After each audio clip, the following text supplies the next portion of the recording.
भारतात जेव्हा हीटवेव्ह येते, 45 डिग्री सेल्सिअस तापमान होतं, तेव्हा लोक आरामात बसून रस्त्यावर उभं राहून चहाही पितात.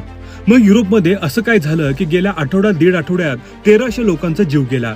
आणि सगळ्यात मोठी गोष्ट म्हणजे लोक खिडकीच्या बाहेर पॅन ठेवतायत आणि त्यावर अंड फोडतायत, तरी ते मस्त ऑमलेट बनतंय. भारतात इतकं सहज असं होत नाही. मग फरक काय आहे हे समजून घेणं गरजेचं आहे.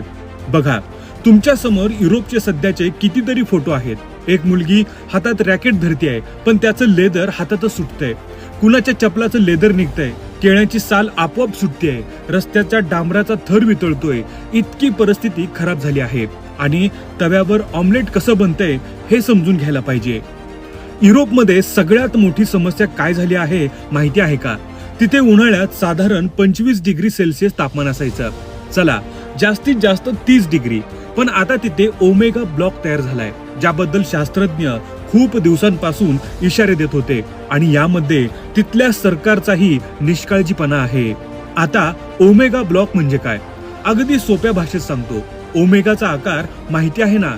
दोन्ही बाजूंना कमी दाबाचं क्षेत्र असतं आणि मध्ये उच्च दाबाचं क्षेत्र तयार होतं. त्यामुळे एक प्रकारचा हीट ब्लॉक तयार होतो. तर तो कसा तयार होतो? एका बाजूने अटलांटिक महासागरातून थंड हवा येते आणि दुसऱ्या बाजूने उत्तर आफ्रिकेतून गरम हवा येते, पण वरचा जेट स्ट्रीम मध्येच अडकतो. त्यामुळे एक प्रकारचा हीट ब्लॉक तयार होतो. मग ही हवा खाली दाबली जाते. आता विचार करा, साधारणपणे हवा सतत फिरत असते. पाऊस आला गेला, वादळ आलं गेलं, उष्णता आली गेली, थंडी आली गेली. पण इथे काय झालंय? सूर्यप्रकाश थेट एका जागेवर पडतोय आणि तो तिथेच अडकतोय. ना पावसाची शक्यता, ना थंड वाऱ्याची. त्यामुळे ती जागा सतत तापत राहते. म्हणूनच तिथे तव्यावर ऑमलेट बनते. विचार करा, एखादी गाडी उन्हात उभी आहे. पहिल्या दिवशी गरम वाटेल, दुसऱ्या दिवशी अजून गरम होईल, तिसऱ्या दिवशी आत बसणं अशक्य होईल.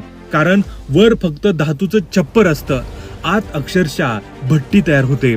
सध्या युरोपमध्ये अगदी तसंच होत आहे. आणि सगळ्यात मोठी अडचण म्हणजे ब्रिटनमध्ये लोकांनी एसी लावले, तर सरकारने पोलीस पाठवून ते काढून टाकले. कारण काय दिलं? Zero emission. म्हणे आम्ही झिरो इमिशन देश आहोत. पण मित्रांनो, झिरो इमिशन म्हणताय, मग हिवाळ्यात जे गॅस पाईपलाईन वापरता, गॅस बॉयलर वापरता, फॉसिल फ्युएल बॉयलर वापरता, ते काय प्रदूषण करत नाहीत? खरं कारण हे आहे की तुम्ही या परिस्थितीसाठी तयारच नव्हता. अजूनही गॅस बॉयलर पूर्णपणे बंद करू शकलेले नाहीत. मग लोकांना सांगताय आम्ही झिरो इमिशन बनणार.